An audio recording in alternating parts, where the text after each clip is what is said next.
Selamat datang kembali di channel Leksi Media Official.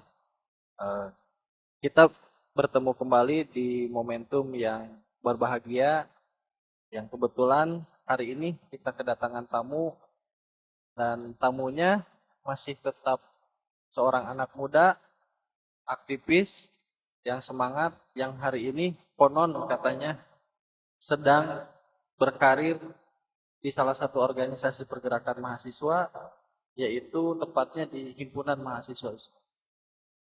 Beliau adalah Ade Muiz yang hari ini menjabat sebagai seorang pengurus Badan Koordinasi HMI Jawa Barat. Nanti kita akan kupas, nanti kita akan lebih dalam lagi, lebih jauh mengenal sosok pribadinya dan bagaimana tentang karir yang dibangun di HMI. Apa kabar Ade Muiz? Alhamdulillah baik, Pak Karim. Eh, Bagaimana aktivitas untuk akhir-akhir ini? Alhamdulillah akhir ini kebetulan kita telah merayakan Hari Raya Idul Fitri, silaturahmi. Ya, benar-benar. Kebetulan hari-hari ini kita lagi padat dengan silaturahmi senior yang menjadi alumni HMI. Oh, berarti ada budaya ya? Ya. Budaya yang sering dilakukan oleh kader-kader HMI begitu ya? Ya. Yaitu tetap menjalankan sebuah silaturahmi begitu Ya.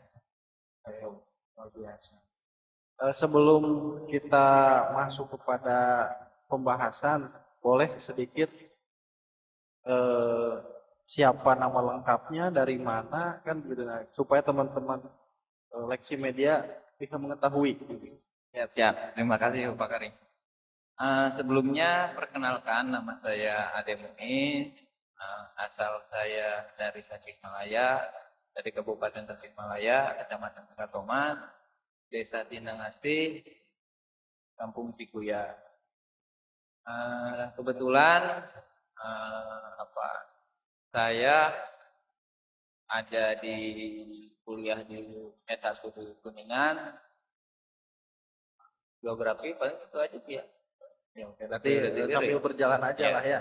Jalan Kita aja. ngobrol santai, boleh sambil ngopi, sambil ngerokok. Karena biasanya anak-anak aktivis itu kalau nggak sambil ngopi, nggak sambil ngerokok, biasanya nge-lag ya.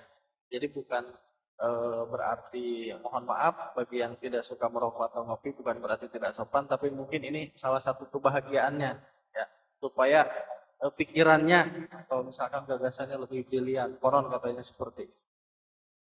Dalam pertemuan kali ini, Leksi Media, sedikit mungkin kita akan menggali tentang perjalanan sosok seorang Ade Muiz, baik dari secara karir akademik, kan begitu ya, ataupun karir secara organisasi di Himpunan Mahasiswa Islam sampai pada hari ini beliau adalah pengurus Badan Koordinasi HMI Jawa Barat. Kita mulai aja lah kepada pertanyaan ya, gini ya. Bolehlah sedikit disampaikan kepada teman-teman Leksi Media sejarah singkat HMI-nya. Jadi menurut Ade Muiz selama berkarir di HMI itu seperti apa? Jadi ini bukan saya bahwa mahasiswa yang memang dalam salah satu pergerakan. Dan kebetulan saya masuk di HMI. Memang banyak organisasi pergerakan lainnya. Ya, teman saya masuk kebetulan di HMI. Gitu. Saya merasakan kenyamanan. Gitu. Apa tuh yang kiranya yang tadi disebutkan oleh Ade Muiz itu nyaman? Sebelum berbicara ke hal yang nyamannya, mungkin saya ulas dulu sejarah saya bisa masuk HMI. Boleh. Saya 2017 itu mengambil keputusan untuk berkuliah S1 di Kuningan. Awal mulanya memang saya gak masuk organisasi OKP pergerakan. Saya aktif di UKM dulu selama 1 semester gitu. Masuk di SPKP Muhammadiyah Kuningan, dan cuman pas berjalan saya masuk UKM futsal, dan kebetulan di futsal juga saya menjadi salah satu pemain inti gitu kan di futsal. Cuman di sana saya merasakan kejenuhan. Karena Kejenuhan. Ada rasa jenuh juga berarti. ada rasa jenuh itu ketika menjadi atlet futsal itu ternyata. Oke. Berarti Adem Muiz ini sekolah S1-nya itu di STKIP Muhammadiyah Ya, Kuningan. Masuk 2017 di jurusan di jurusan olahraga. Jurusan olahraga. Kan menjadi atlet futsal juga dulu sebelum masuk KM itu. Oh, jadi sebelum berkarir di HMI itu pernah jadi atlet futsal. Pernah dulu pernah membela nama kampus lah di tingkat provinsi antara kampus itu kan yang ada di Jawa Barat. Kan selama 1 semester berjalan merasa kejenuhan. Apa tuh yang membuat jenuh kira-kira? Yang menjadi jenuhnya itu ketika jadi atlet itu kerjaan cuman gitu-gitu aja.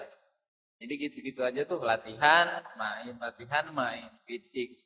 Gak ada lagi kerjaan, jadi jenuh di sana aja muter gitu kan, cuman latihan fisik dan fisik gitu. Oh iya, iya. Jadi secara rutinitas Ya, berarti ya. Mungkin kita. menemukan bahwa oh kok rutinitasnya seperti ini aja Ya. kan gitu. Terus masuk HMI-nya itu gimana? Nah, kebetulan saya di kampus. Kebetulan kan saya kampus Muhammadiyah gitu kan. Dan HMI ini kan tidak masuk kepada organisasi Islam. Salah satu organisasi Islam. Dan HMI ini ada semuanya gitu di HMI, organisasi Islam. Ya memang sangat sulit gitu, sangat sedikit peminatnya gitu. Dan kebetulan saya waktu itu di semester 1 setelah UAS saya melihat mading, ternyata ada uang pengrekrutan kader HMI. Memang di Muhammadiyah banyaknya YMM gitu kan, karena basis lah. Iya ya, karena itu mungkin rumahnya ya. Ya, rumahnya masuk organisasi pergerakannya Muhammadiyah gitu kan.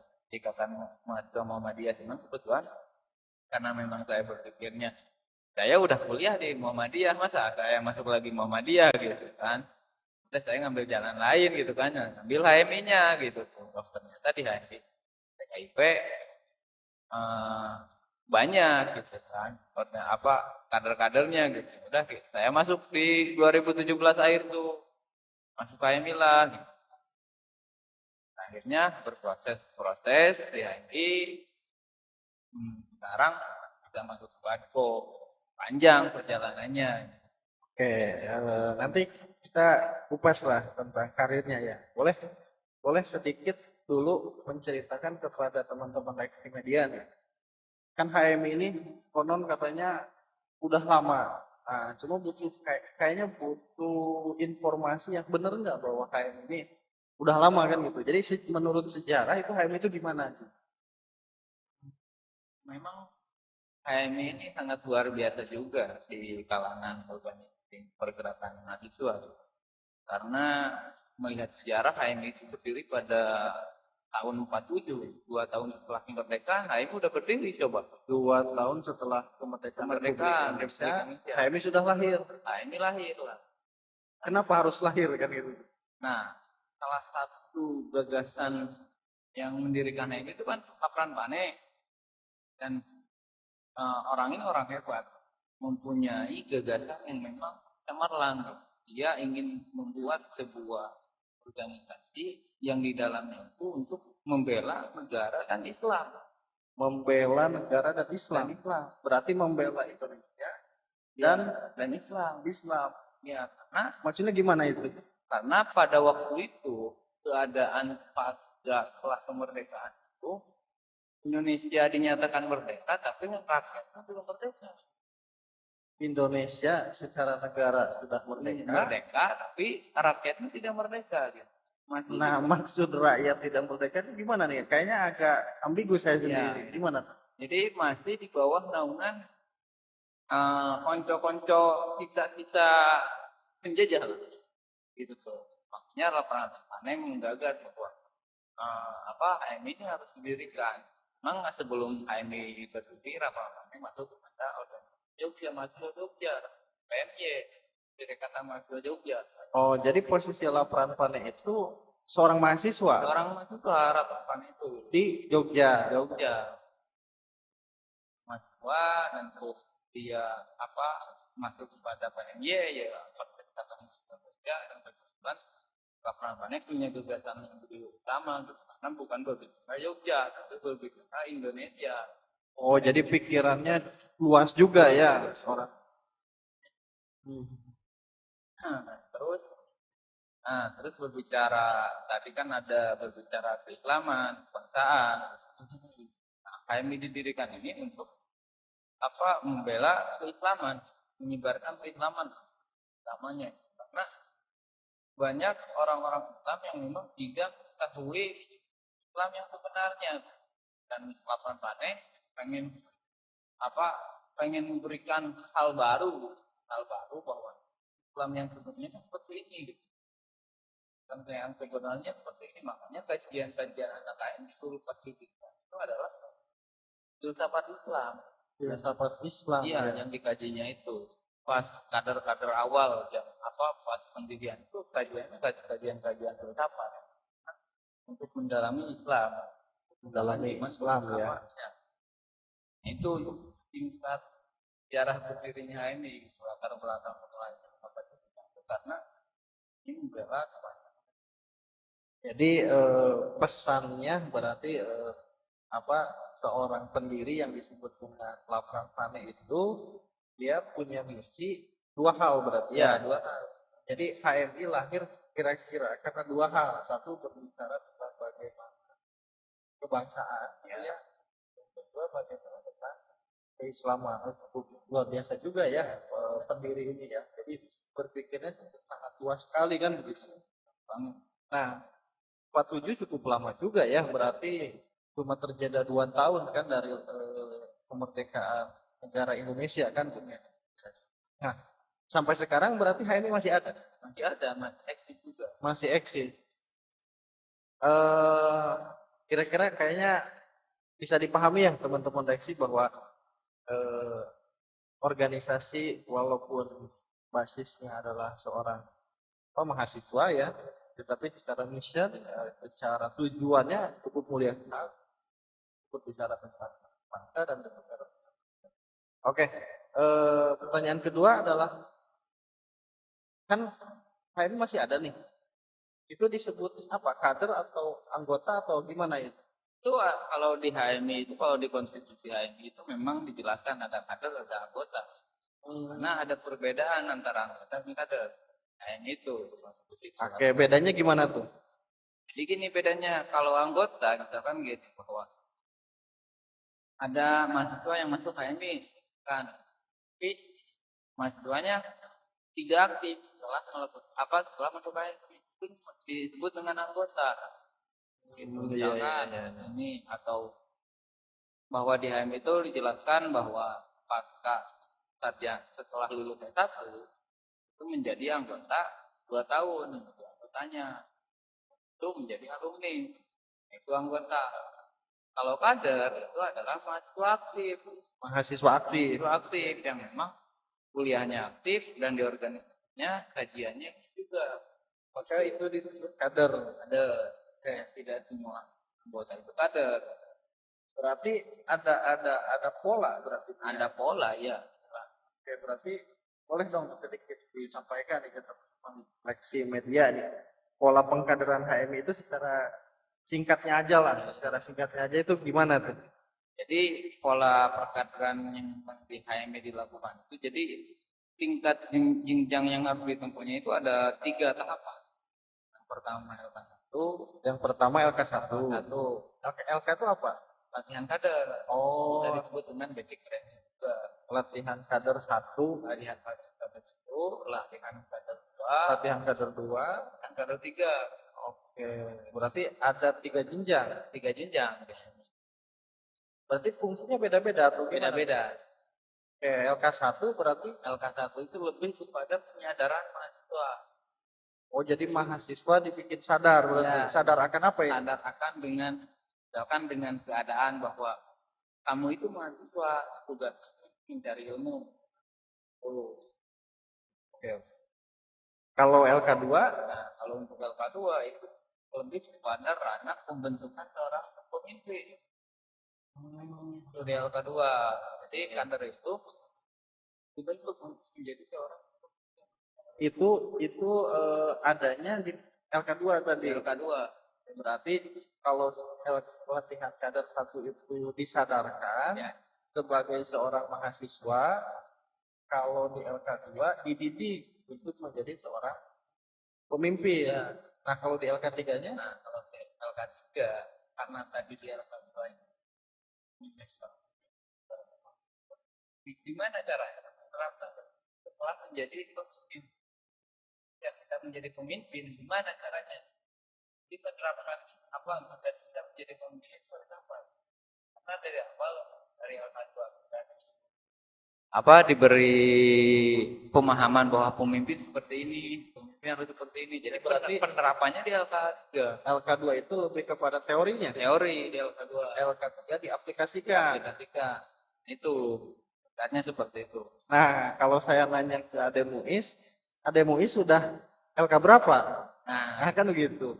Kebetulan saya tiga-tiganya udah. Oh, jadi LK1 udah, LK2 udah, LK3 udah. Itu. Nah, tapi di HMI selain 3 training yang tadi, karena memang 3 training wajib, ada juga training yang memang membantu perkembangan potensi kader. Ya. Misalnya gimana Misalkan gini, ada yang memang dia kuliahnya di pendidikan, ingin mendalami pendidikan, juga masuk di HMI-nya itu ada yang disebut dengan lembaga pendidikan. Oh, ada lembaga pendidikan. Berarti itu lebih konsen, ya. Lebih konsen di pendidikannya. Terus ada juga yang memang menjadi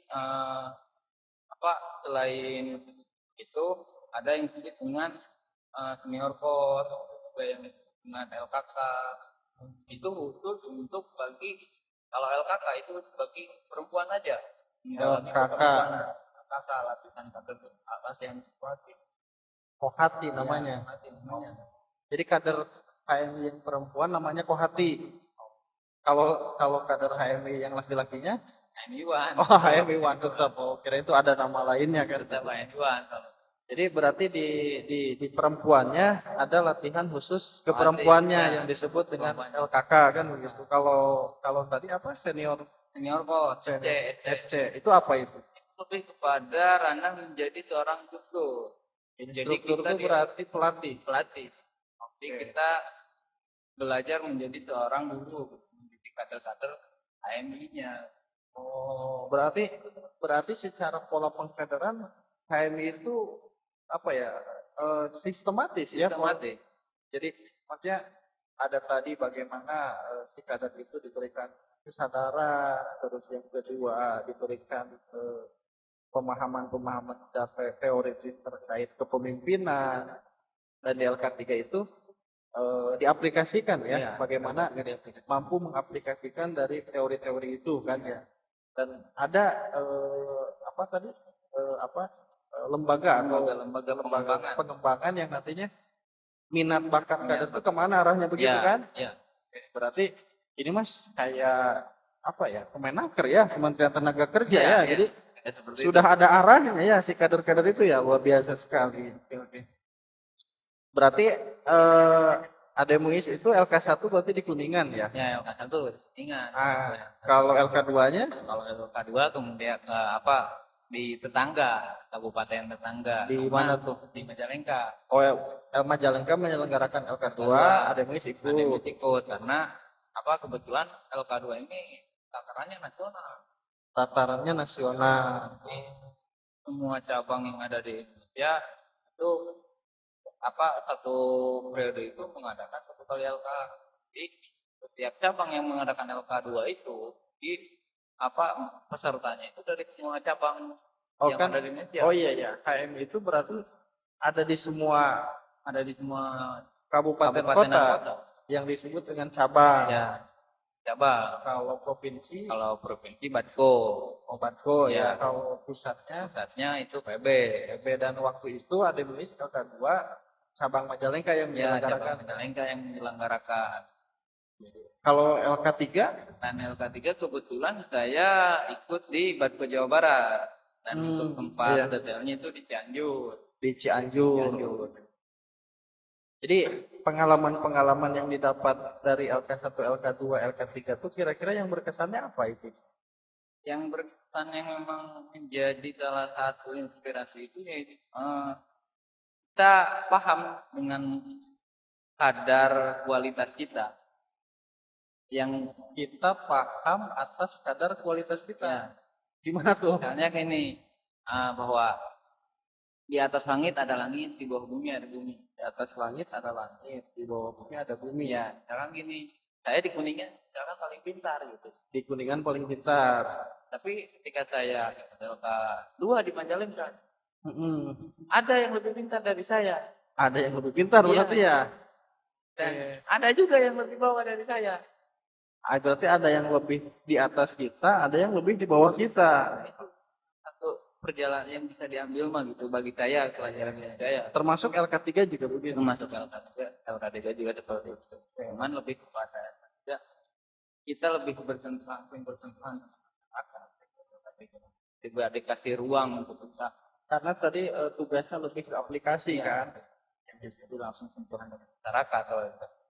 Nah, cerita bisa sampai ke Badko itu gimana tuh? Nah, ini kan sengaja gini. Teman-teman Leksi, saya bertemu dengan walaupun saya udah ngobrol dulu nih di belakang ya bahwa Ademus ini adalah seorang pengurus Badko. Cuma pertanyaan saya itu adalah cerita sampai bisa ke Badko itu gimana gitu. Dan terus kenapa harus di Badko gitu? Jadi ceritanya memang panjang kalau perjalanan saya, panjangnya karena dulu HMI di Kuningan memang aktif di wilayah Kuningan. HMI eksis di wilayah Kuningan. Ya. Terus kemudian saya memang aktif dan saya bergerak memang di perkaderan. Waktu itu fokus di perkaderan, saya mendidik kader-kader yang Mengarahkan ya kader-kader HMI yang ada di Kuningan. Ya. Dan kebetulan pada waktu itu saya ikut juga kongres. Kongres itu apa kongres? Kongres itu adalah pemilihan pemimpin bagi pengurus besar. Di pusat ya. Seluruh Indonesia itu campur semua. Dan kebetulan memang yang pada waktu itu pada kongres Kuningan tidak masuk pada jadi pemimpin yang menang. Jadi tidak ada kursilah. Iya. Setelah kongres, 3 bulan setelah kongres itu ada Musda itu musyawarah daerah. Ya. berarti itu diselenggarakannya oleh Badko, oleh Badko. Berarti pergantian kepemimpinan Ya, untuk di level provinsi. Dan kebetulan saya juga ikut menjadi peserta peserta di sana, dan saya juga menjadi mewakili Kuningan berarti. Kuningan menjadi presidium kebetulan pada itu. Jadi presidium ya. Ya, presidium 2 saya pada waktu. Dan setelah itu dan memang ada slot untuk dari Kuningan untuk masuk Badko, dan kebetulan dari HMI cabang Kuningan itu percaya kepada saya, memberikan amanat bahwa masuklah ke pengurusan Badko untuk berarti keputusan HMI Kuningan itu dengan dengan nama Ademus itu menjadi wakil yang ada di provinsi, yang ada di Badko. Terus jadilah pengurus Badko sampai hari ini atau sampai hari ini. Kebetulan masih berjalan. yang berarti 2022 sampai Sekarang 2023. berarti nanti 2003 akhir itu beres. selesai berarti masa jabatan. Berarti teman-teman Leksi cukup panjang juga ya karir Ademuis, prosesnya ya maksudnya ya untuk sampai pada titik di mana hari ini menjadi seorang pengurus HMI Badko Jawa Barat. Oke. Tapi kan tadi bilang Ademuis itu mahasiswa ya, berarti kan harus kuliah tuh ya. Nah, bagaimana tentang kuliah Ademuis? Kebetulan saya juga kan lulus S1 saya udah lulus alhamdulillah. S1 udah lulus. Maksudnya S1 udah lulus tuh ketika Ademuis berada di Kuningan, HMI Kuningan itu posisinya kan S1. Ya, Itu udah lulus. udah lulus. Nah, terus ke Badko. Dan kebetulan saya melanjutkan di akademik selanjutnya. Oh, berarti sekarang tuh udah lulus atau apa gimana? Sekarang S1 udah lulus. S1 udah lulus. Sekarang lanjutkan di S2. Sekarang S2 Di Ciamis kebetulan. oh di apa tuh? Di Universitas Galuh. Oh, di Unigal. Unigal. Berarti hari ini sedang proses menjalankan S2 di Unigal. Jurusannya Pendidikan Administrasi Olahraga. masih menjadi mahasiswa berarti ya? Masih menjadi mahasiswa. Apa tadi kan bilang ada nulis konstitusinya ya, sama aturannya bahwa oh berarti hari ini tuh ada itu sebagai seorang mahasiswa S2 di Universitas Galuh sekaligus sebagai seorang pengurus Banko. Ya. Sibuk nggak kira-kira? Kalau berbicara sibuk ya sibuk gitu, karena ya kita membagi waktu juga gitu kan, membagi waktu antara kuliah dengan kasih gitu. Ya, Cuman ya karena memang konsekuensi dalam perjalanan gitu kan, apalagi menjadi seorang mahasiswa dan menjadi seorang mahasiswa gitu, harus kita membagi waktunya gitu.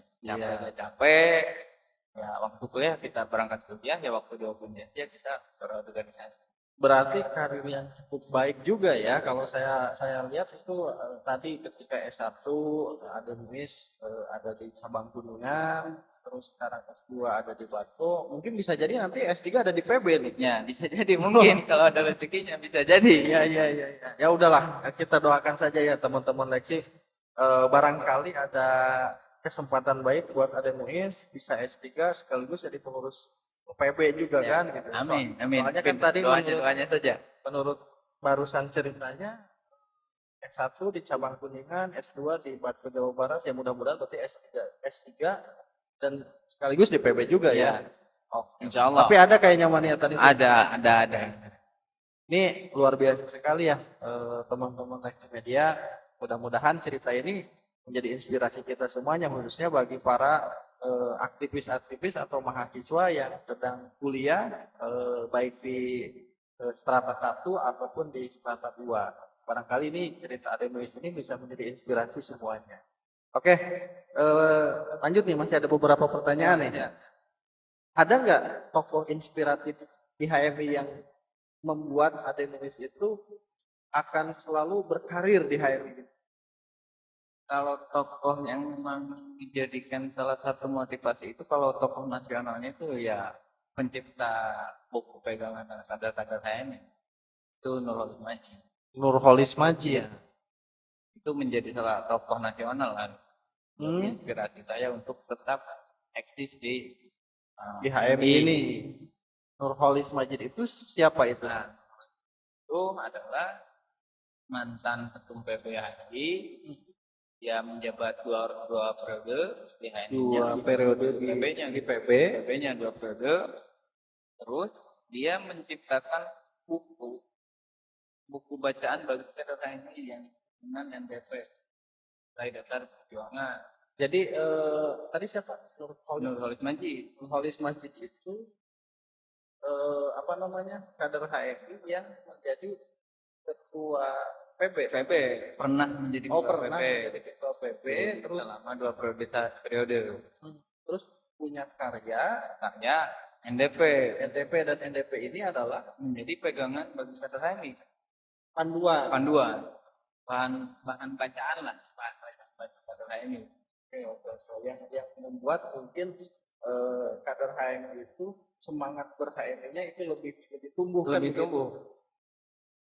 Oke, nah ini ya, saya akan ada pertanyaan selanjutnya yang mungkin agak sedikit merempet terhadap pemerintahan nih. Iya.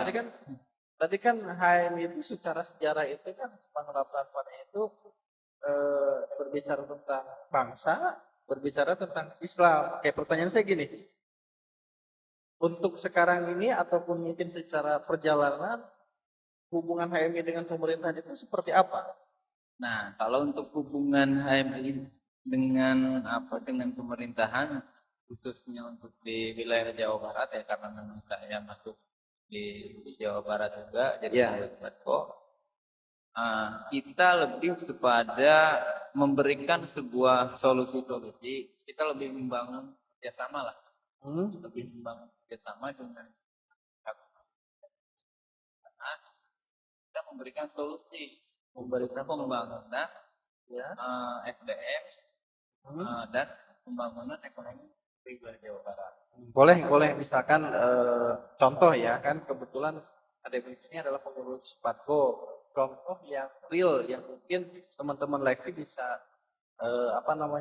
mengetahui nih hubungan HMI Jawa Barat dengan pemerintahan Provinsi Jawa Barat, misalkan apa tuh yang sedang dilakukan gitu. Yang sekarang memang lagi mau dilaksanakan lah, dan kebetulan kan kita juga saya juga lah di bagian ekonomi juga. Di bagian ekonomi juga ada kebetulan dari pihak dari HMI akan melaksanakan pelatihan UMKM. pelatihan UMKM. Dan ingin memberikan ruang-ruang kepada pelaku UMKM yang memang membutuhkan bantuan dari pihak pemerintahan. Kita dari pihak Batko menjalin kerjasama dengan dinas Bupati untuk bagaimana membantu para pelaku UMKM ini mungkin ya bisa bertumbuh dan berkembang ya sesuai dengan harapan pemerintahannya gitu. Berarti HMI mensupport berarti ya terhadap program-program pemerintahan yang sedang dijalani di kepemimpinan hari ini kan begitu. Oke, cukup cukup baik sekali kan gitu ya. Berarti artinya bahwa HMI juga mampu bersinergi dengan pemerintahan. Oke, karena waktu ya, jadi mungkin barangkali kan ada yang sudah punya kesibukan kan gitu. Jadi kita batasi tidak lama-lama lah ya teman-teman Leksi Media ya. Ada 2 pertanyaan lagi nih yang mungkin bisa menjadi sebuah informasi atau pengetahuan baru buat teman-teman Leksi ya, dimanapun berada. Nih pertanyaan selanjutnya itu ada nggak tokoh-tokoh HMI yang memang dia berkarir gitu ya. Jadi maksudnya gini, tokoh-tokoh HMI yang sudah menjadi yang dianggap jadi tokoh yang hari ini kelihatan gitu. Ada nggak gitu? Maksudnya yang akan di pemerintahan ada nggak di mana tadi kan ada nggak gitu. Nah, kalau tokoh yang memang sekarang lagi booming untuk kader HMI alumni HMI lah kan udah jalannya. Ya sosok Mahfud MD lah. Siapa sih yang nggak tahu Mahfud MD gitu kan? Oh iya. Juga. Oh jadi Pak Mahfud MD juga bagian dari yang pernah masuk di HMI, yang pernah dikader oleh HMI kan gitu, yang kebetulan hari ini berada di pemerintahan kan gitu, dan itu bisa jadi salah satu semangat atau inspirasi para kader-kader HMI kan gitu ya, bahwa bisa ditokohkan lah ya bahwa ini loh ada tokoh inspiratif yang dia belajar di HMI dan hari ini dia punya posisi lah secara berbicara negara kan. Ada lagi nggak selain? Nah, selain itu mungkin ya kita lihat dari perjalanan ini paling Anies Baswedan katanya dia beliau mau mencalonkan jadi capres kan, beliau juga merupakan salah satu alumni HMI. Oh berarti Bang Anies Baswedan juga salah satu yang pernah kader HMI oleh HMI kan gitu, dan hari ini mengabdikan dirinya sebagai salah satu bagian dari pemerintahan kan. Ada lagi nggak barangkali? Atau banyak sih sama, tapi itulah cukup beberapa aja. Iya. Memang banyak ya kalau yang memang dan itu mungkin menjadi semangat buat para kader-kader yang bisa ditokohkan lah ya begitu ya, karena karyanya, karena karirnya mungkin ya. Oke, teman-teman Leksi ya tadi berbicara tentang waktu mungkin ya, karena barangkali tadi ada yang punya kesibukan yang lain. Satu pertanyaan lagi nih, kira-kira nih pesan seorang Ade Muiz sebagai seorang aktivis muda yang hari ini berada di kepengurusan Batko HMI Jawa Barat, kira-kira nih pesan buat kader HMI secara khusus, pesan buat mahasiswa, dan pesan untuk masyarakat umum nih. Oke, boleh disampaikan, ini pertanyaan terakhirnya. Jadi untuk pesan ya bagi kader-kader HMI, lebih rajin lagi baca buku lagi, Lebih rajin baca buku, lagi, buka referensi yang baru gitu. buka referensi yang baru. Itu Itu pesan bagi khusus pesan untuk kader HMI. kader HMI. Yang buat mahasiswa umumnya nih, Untuk mahasiswa umum, jangan ragu untuk masuk HMI. jangan ragu untuk masuk HMI. Nah, kalau untuk yang generalnya, Mungkin HMI akan selalu ada buat masyarakat. HMI akan selalu ada buat masyarakat. Berarti teman-teman Leksi ada 3 pesan nih dari Ade Muiz yang hari ini kebetulan dipercaya oleh cabang Kuningan untuk berada di HMI Badko Jawa Barat. Pesannya 1, khusus untuk kader HMI, jangan lupa tambah bacaan, belajar yang rajin. Yang kedua, untuk mahasiswa umumnya, jangan ragu masuk HMI. Yang buat masyarakatnya, HMI selalu ada untuk masyarakat. Oke, luar biasa sekali. Mudah-mudahan pertemuan ini, diskusi ini menjadi acuan atau bahan referensi, barangkali ini penting nih bagi teman-teman Leksi Media. Terima kasih Ade Muiz atas waktunya. Semoga karir Ade Muiz baik secara akademis, baik secara aktivis, dan secara personalnya itu bisa bertumbuh dengan baik. Amin. Terima kasih sudah berkesempatan datang di Leksi Media Official. Mudah-mudahan nanti di lain waktu kita bisa bertemu kembali, kita bisa diskusi lebih luas. Mungkin dengan sosok Ade Muiz yang berbeda nanti ya, bisa jadi apa kan dan lain sebagainya. Nanti kita tunggu aja teman-teman Leksi Media, entah 1 tahun 2 tahun yang akan datang, kita undang lagi Ade Muiz dengan posisi atau sosok Ade Muiz yang berbeda. Terima kasih telah menonton Leksi Media Official. Semoga ada manfaat, ada nilai yang bisa diambil, dan jangan lupa teman-teman like, komen, subscribe, dan share ya. Terima kasih, sampai jumpa.